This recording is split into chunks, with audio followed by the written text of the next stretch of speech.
Welcome to Daily Armour. Our verse today will be found in the book of Galatians, chapter number 4, and we'll be looking at verse number 6. Galatians chapter 4 and verse number 6, and it says, "And because ye are sons, God hath sent forth the Spirit of His Son into your hearts, crying, Abba, Father." I kind of want to talk a little bit about several of these verses, but I want to really focus on the word Abba. The word Abba is that personal name for God, that personal name for Father. Father being God being our Father, that personal name. That would be that, like here that we say Dad or Daddy or Papa. That is a personal name, and not everybody gets to call Dad or Papa that. They have to be part of the family. It's a personal. It's a very sweet and intimate name for that person in your life that you call something personal like that. So this is for God our Father. He is our Abba Father, and that is a very sweet way to refer to him. And when we think about that, I want to also ponder at some of these other verses, going back to verse number 4, and it says, "But when the fullness of time was come, God sent forth his Son, made of a woman, made under the law, to redeem them that were under the law, that we might receive the adoption of sons." So, because of what Christ did for us, we have been adopted into the family. We are joint heirs with him, and we are now sons and daughters of the Lord. And this is why we are able to cry out, Abba, Father. That when we can say his name in a personal relationship way is because we have been adopted into his family. And no matter what family that you are physically born with, when you get born again, you are born into God's family, and ultimately that is the best thing you could ever be a part of. That is the best family to ever be a part of. So we get to say that the creator of the universe is our dad, and that is so sweet. And I was looking back of all the things that I have studied and read, and all the words that have just jumped out to me and have been so special and meaningful to me and have helped me in my Christian walk to love him, to serve him better and better, that this one word, Abba, Daddy, probably has been the most transforming thing in my life. I would say that of all the things of my past, of all the things in my childhood, looking into the future, that the one constant is that I get to cry out, Abba, Father. That when I pray, I'm like, and I'll write the Lord letters. I've shared this before. I write the Lord letters. A lot of the letters are Dear Lord, and it'll, and it's praying. And then sometimes when I'm needing that little bit of extra comfort, when I'm needing that little bit of extra something from the Lord, when I want to just really crawl up in his lap, I cry out, Abba, Father.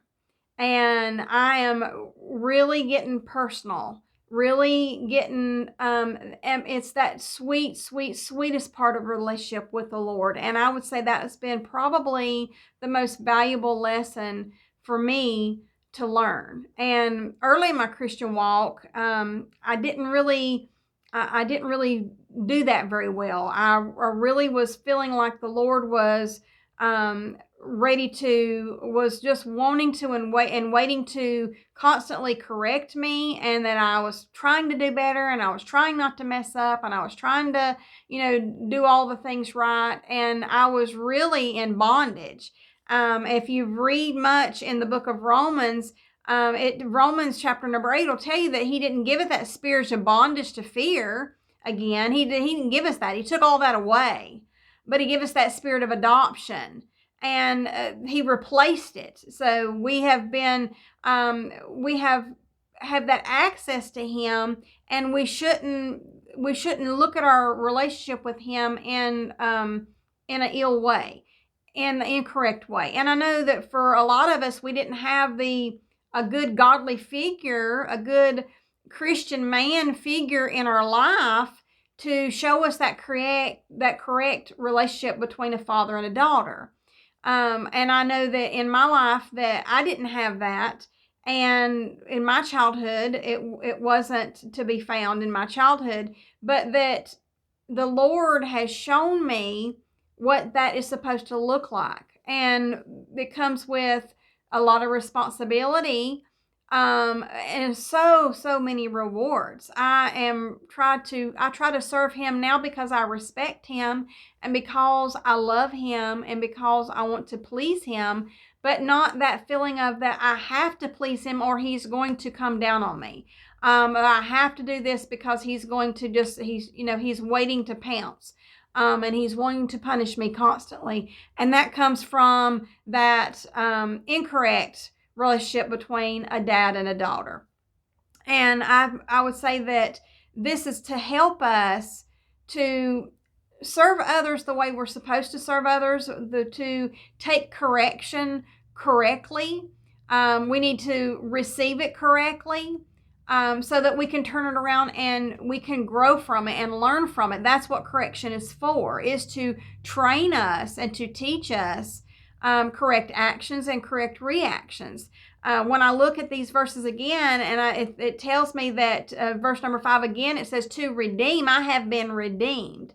If you're saved, you have been redeemed. To redeem them that were under the law, that we might receive the adoption of sons. And because ye are sons, because I am a son, a daughter, you are a son or a daughter, that because we are his children, God has sent forth the Spirit of his Son into your hearts, crying, Abba, Father. So the Spirit lets us know you can cry out to the Lord in a personal way. In a personal way. He is your dad. He is my dad.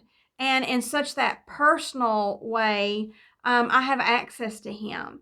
So I have probably shared this in some videos of the past, but I'll share it again. There was one particular time that I was really, I think the preacher was preaching about missions, or something to that effect. And he was, he was talking about missions, and it was really bothering me because at the time, I had given all the responsibility of paying the bills over to my husband. He paid all the bills, and he took care of all the finances. He had never really done that through the course of probably the first 16 years of our marriage. He'd never done that. And he needed to do that. It was some training in there for him. And now we both do it. Now we work together. But then at that particular time, he wrote out the tithes, he paid the bills, he made the deposits, he did all those things that I used to do. And so then when it come time to giving to missions, I knew that he gave, but I missed the giving myself. I missed the being the one to write the check. And I didn't earn a separate income, so I didn't, see anything come my way. Unless the Lord sent it to me. And so at the time that I was really burdened with this, it was a Sunday night message. It was on missions, and I wanted to give. I just wanted to give so bad.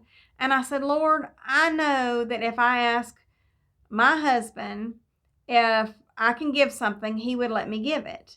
But Lord, I am asking my Heavenly Father, my Abba, that if you would let me give, would you send something to me so that I could give? And that was on a Sunday night.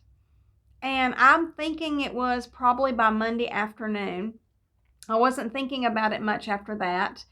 I was in the kitchen in the house. So it was probably around supper time. I was probably trying to round up something for supper and fixing something, and Todd and the boys were outside, and my neighbor Andy comes just running into the house, and he hands me this, and he walks, and he said, "This is yours."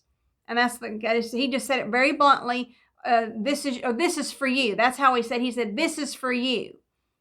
And I just look at it, and it's $100 bill. And I'm like, "This ain't for me. What are you giving me money for?" And he's like, "No, I said this is for you." And he was very serious. He said, "This is yours. This is for you."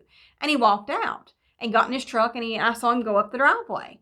And I'm just in shock because here in my hand, I have a $100 bill that whenever he said, "This is for you," I felt like that my dad had handed me $100 bill and said, "This is for you, and you can give like you wanted to give to missions. You can give."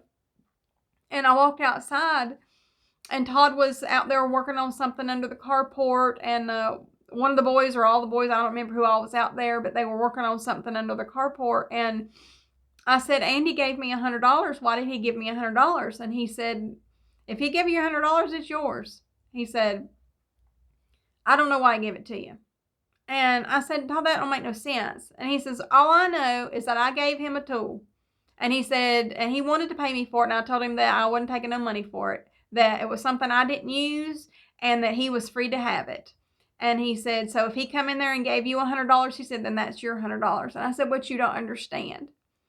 I said, "I had just prayed and asked the Lord to let me give to missions."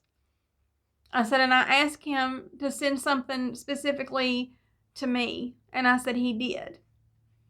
This $100, I'm going to get to give it to missions."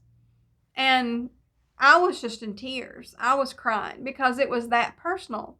Because I was able to cry out to my dad, my Heavenly Father, perfect Heavenly Father.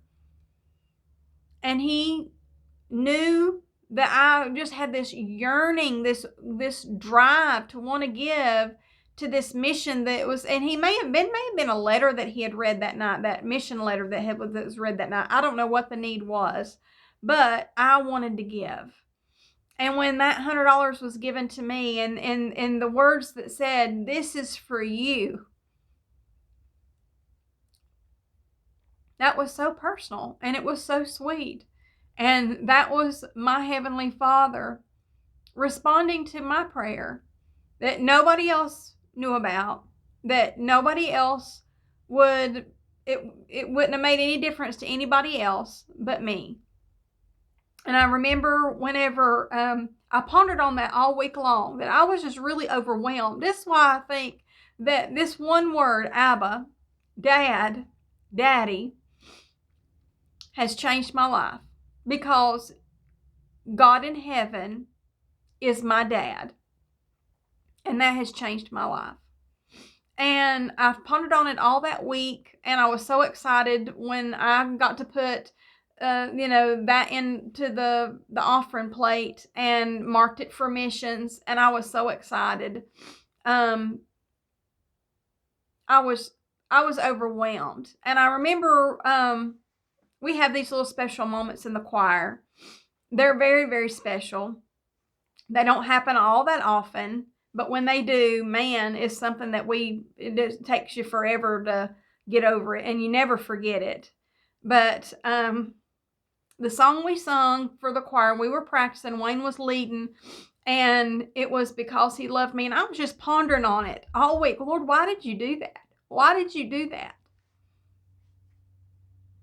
And then we sang "Because He Loved Me" in the choir. We were having choir practice before church, and we were in the choir room, and I just bust out crying, because it was like, "This is for you, because He loved me.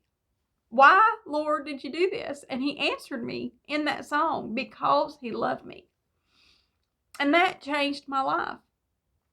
Lots of little things like that through the course of the last 20 years has changed my whole life.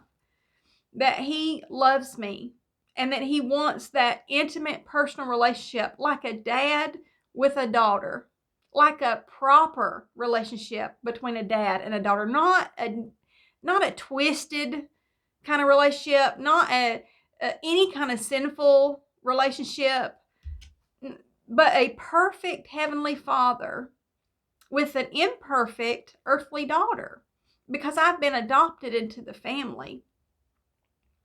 And I am joint heirs with Christ. And I have access because of what He did for me. And I think, Lord, why did you do that? And then He reminds me, because He loves me. And I'm so thankful. And if there's anything that can help you get through the everythings in your life, the bad diagnosis, the horrible things of your past, the terrible circumstances that you may be in right now, the horrible pain and grief that you experience.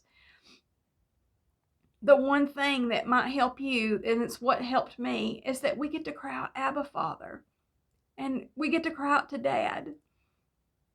And He loves us. Why? Because He loves us. I thank you for joining me, and I look forward to seeing you again soon.